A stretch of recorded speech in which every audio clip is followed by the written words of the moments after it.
vision and profound insights. Shri Suklal Bharti's unwavering commitment and exceptional service to our nation have been an inspiration to many. His journey from the collector of ETA and to attaining the esteemed position of Special Secretary in the government is a testament to his dedication, diligence and exemplary leadership. Today, as we honor Shri Suklal Bharti, let us not just celebrate his professional accomplishments, but also acknowledge his unwavering dedication, integrity, and the value he embodies. Thank you, sir. Dainik Jagran समूह के CEO doctor JN. Gupta ji, mister JK. Dwivedi ji, mister Pramod Kumar Srivastava ji, chief financial officer जागरण education, doctor वी.जे. Nagesh जी, प्रधानाचार्य Dainik Jagran public school Lucknow, जो आपके आज प्रथम गुरु भी हैं, mister Umesh Kaul जी, vice principal, हमारे सभी सम्मानित गुरुजन, आदरणीय हमारे सभी सम्मानित अभिभावकगण, अतिथिगण और प्यारे बच्चों, आज का दिन आपके लिए बहुत ही खुशी का दिन है। आज का आपका एनुअल फंक्शन है, तो साल भर में जो भी आपने चाहे शैक्षणिक गतिविधियाँ रही हो, आपकी सांस्कृतिक गतिविधियाँ रही हो, चाहे शारीरिक गतिविधियाँ रही हो, सबके मूल्यांकन का दिन है आपका आज का। कितना अच्छा परफॉर्मेंस आपने साल भर में किया है, किस किस रूप में, उसके आप खुद देखेंगे, आपके अभिभावक देखेंगे, आपके गुरुजन देखेंगे और अपना अपना परीक्षण भी करेंगे कि हमने बच्चों ने साल भर में क्या सीखा है, हमने क्या सिखाया है।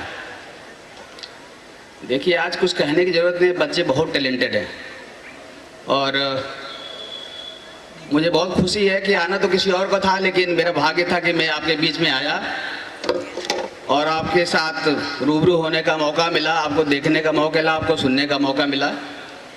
बच्चों ने जो एजुकेशन में प्रस्तुतियाँ करी थी बहुत ही एक्सीलेंट थी। बच्चों का सोचने का तरीका बहुत बदल गया। मैं तो प्राइमरी स्कूल का पढ़ा हूँ और ऐसे अवसरों पे आने पे एक बार पुनः बचपन में जाने का मौका मिलता है। उन स्कूल और कॉलेज का समय याद आता है कि एक समय जहाँ आप बैठे हैं, बच्चे बैठे हैं, वहाँ हम भी बैठा हुआ करते थे। और मेरा तो सोचना है कि आज के जो बच्चे, जो नई जनरेशन आ रही है, बिल्कुल कंप्यूटराइज्ड जनरेशन आ रही है, जिसके बारे में आज हम 40 साल पहले कभी सोच नहीं सकते थे। पटरी पे पढ़ते थे, पैदल जाते थे स्कूल और कक्षा 6 के बाद तो हम लोग ABCD सुना करते थे, सीखते थे। तो आज के बच्चे बहुत ही प्रतिभाशाली हैं, टैलेंट तो उनके में कूट कूट के भरा है और टैलेंट हमारे गुरुजनों में भरा है, तभी उन बच्चों में ऐसा ज्ञान भरते हैं कि आज के जो बच्चे लगभग सभी, जो हाई स्कूल में पढ़ रहे हों चाहे इंटर में पढ़ रहे हों, सभी 90% से ऊपर मार्क्स पाते हैं। हम लोगों के समय में जब मैंने सन 1980 में हाई स्कूल पास किया, उस समय 60% अंक लाना बहुत ही मुश्किल का काम हुआ करता था।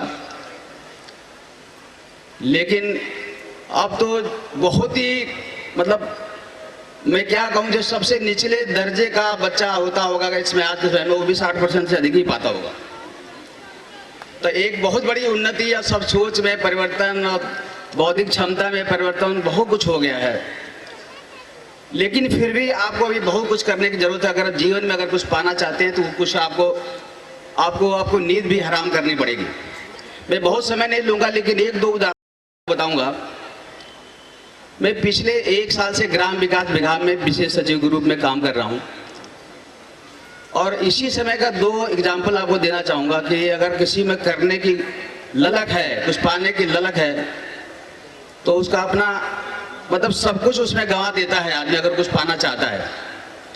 कंपटीशन बहुत है, देखिए गला काट कंपटीशन इसमें चल रही है। भले ही आप 90% से ऊपर पा रहे हैं, लेकिन आप सफल हो जाते हैं तभी आप सिकंदर कहलाते हैं। तो उसमें बहुत लड़ाई है।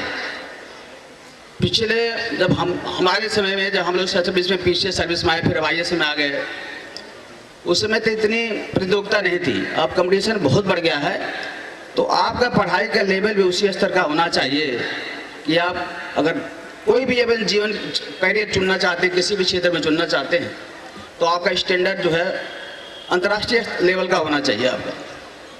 तो मैं जो आपको उदाहरण देना चाह रहा था, मेरे को कुछ प्रॉब्लम थी शारीरिक रूप से, कुछ फिजिकल प्रॉब्लम थी, मेरे को सर्वाइकल का प्रॉब्लम थी। तो मैं एक जगह जाता था थेरेपी कराने के लिए।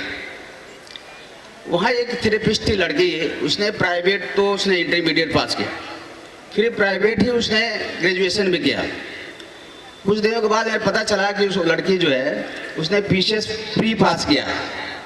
प्राइवेट पढ़ रही है, प्राइवेट उसने हाई स्कूल इंटर पास किया, प्राइवेट उसने ग्रेजुएशन किया, और फिर उसने PCS का एग्जाम दिया, प्री पास। उसने अभी सितंबर में उसने मेन दिया है। और दूसरा उदाहरण मैं दूंगा अपने विभाग के बारे में। मेरे विभाग में एक लड़की काम करती है, वो भी पिछले 1-2 साल से काम कर रही है। उसने बनस्थली से ग्रेजुएशन किया है, वो भी प्राइवेट ही किया उसने। और प्राइवेट करके देखिए वो पार्ट टाइम जॉब भी कर रही है, और छूटती है शाम 6 से 7 बजे क्लास ऑफिस से छूटती है और सीधे कोचिंग जाती है। 3-4 घंटे वो कोचिंग में रहती है, फिर सवेरे 6-7 बजे कोचिंग चली जाती है। अब सोचिए उसमें कितनी ललक है उसमें। वो बोलती है सर कि मैं भी बनूंगी IAS। तो उसमें इतनी ललक है कि देखिए वो इतना मेहनत करती है। तो ये है कि अब ललक जो है, जो आपके मन में इच्छा है कुछ पाने की, तो उसको मरने मत दीजिए, चाहे आपको जितनी भी नींद आपकी हराम करनी पड़े। तो बहुत ही परिश्रम करने की ज़रूरत है इसमें। और अगर ज़िंदगी में अगर कुछ पाना चाहते हैं आप, तो मैं आज जो आने का मौका मिला, मुझे विद्यालय ने हमको आमंत्रित किया, आपके साथ मिलने का मौका मिला, मैं आप लोगों का बहुत आभारी हूँ। और मैं अपने जितने बच्चे यहाँ पर पार्टिसिपेट कर रहे हैं, बहुत सारे बच्चे उसमें प्रथम आए होंगे, द्वितीय आए होंगे, तृतीय भी आए होंगे, बहुत किसी का परफॉर्मेंस अच्छा नहीं रहा होगा या कम रहा होगा, तो उनको किसी भी दशा में घबराने की ज़रूरत नहीं है, हतोत्साहित होने की ज़रूरत नहीं है। उनको सीखना चाहिए, लर्निंग करना चाहिए कि जो टॉप मोस्ट लड़का है वो कैसे पढ़ रहा है, कैसे आ रहा है, तो उससे प्रतियोगिता करनी चाहिए। तो मैं उन बच्चों को कहूँगा कि वो बच्चे उस तरह से लर्निंग करें कि आपका बच्चा जो आप क्लास में सबसे फर्स्ट आता है, किस तरह से आता है, कितना पढ़ता है, तो आपको उसमें कंपटीशन की भावना रहनी चाहिए कि वो कैसे पढ़ रहा है, तो हम क्यों नहीं बन सकते उसकी तरह से। यही कहना, मुझे बहुत कुछ नहीं कहना, आपको बहुत समय नहीं लेना है। मैं विद्यालय के जितने हमारे गुरुजन हैं, मैं उन सबका आभार व्यक्त करता हूँ। आपने हमें बुलाया, और विशेष करके प्रधानाचार्य जी का और मैडम सोनी सक्सेना का, कि आनंद जी को आना था, लेकिन वो किन्हीं कारण बस नहीं आ गया, तो मुझे आने का मौका मिला। मैं बहुत समय नहीं लूँगा, और सारे बच्चों को जिन्होंने पार्टिसिपेट किया है, जिन्होंने अच्छे अंक प्राप्त किए हैं किसी भी प्रतियोगिता में, मैं उनको बहुत बहुत बधाई देता हूँ। उनके और गुरुजनों को बधाई देता हूँ, तथा जिनके अभिभावकगण उनको भी बहुत बताता हूँ। बहुत बहुत धन्यवाद। जय Hind. Now, I request Principal Sir Dr. Vijay Nagesh to present a memento to our valued chief guest, Shri Sukhal Bharti ji, as a token of appreciation and a lasting memory of this special day. May it serve as a cherished keepsake for the years to come. Thank you, sir.